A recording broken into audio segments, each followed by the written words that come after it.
Amis internautes, bonsoir et bienvenue sur ce condensé hebdomadaire de l'actualité sur Nord Bénin TV. Commençons par la note du ministre Salimane Karimou qui rappelle aux directeurs d'école l'interdiction d'occuper les espaces scolaires pour des manifestations telles que les réceptions de mariage, cérémonies d'inhumation, de baptême et autres. Ceci s'inscrit dans l'optique de freiner la propagation de la maladie à coronavirus. Dans ce même sillage de lutte contre la Covid-19, le Bénin a reçu ce mercredi 10 mars 2021 144 000 doses de vaccins AstraZeneca. Ces vaccins ont été réceptionnés à l'aéroport de Cotonou par le ministre de la Santé, Benjamin Humpati.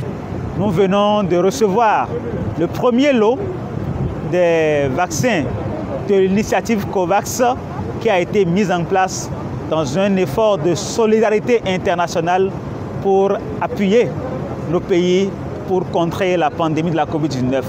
Ce premier lot est constitué de 144 000 doses de vaccins nous permettront de couvrir pratiquement 70 000 cibles.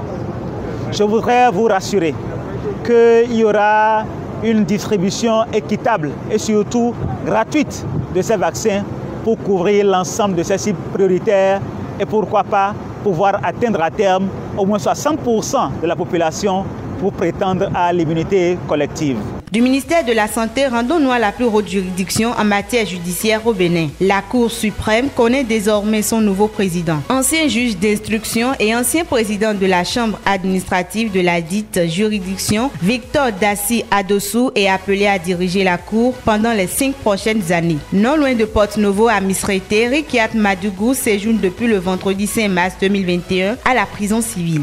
Et depuis ce jour, c'est finalement ce lundi 8 mars 2021 que la mère de Rikiat Madougou a pu finalement rencontrer sa fille. Les avocats de cette dernière s'activent pour obtenir le permis de communiquer afin de pouvoir garder le contact avec leur cliente. À la Marina, le chef de l'État a adressé un message très émouvant à toutes les femmes du Bénin à l'occasion de la Journée internationale des droits des femmes. À toutes les femmes de nos campagnes et de nos villes, à vous, nombreuses qui souvent dans l'anonymat, œuvrez à notre bien-être collectif. À vous qui, sous les feux des projecteurs, jouez votre partition. Notre pays, le Bénin, vous doit beaucoup, a écrit le président Talon sur sa page Facebook. À environ 413 km de la Marina, plus précisément à l'université de Parakou, le processus de renouvellement des responsables des deux associations les plus représentatives a repris son cours normal. Après suspension par arrêté rectoral, les inscriptions sur la liste électorale de l'UNEP et de la FNEP ont commencé cette semaine et prennent fin la semaine prochaine. Conflit ethnique à Kéro pour finir. Un litige domanial entre Peul et Bariba embrase le village de Tchoukanye depuis le samedi dernier et en début de semaine, le bilan faisait déjà froid au dos avec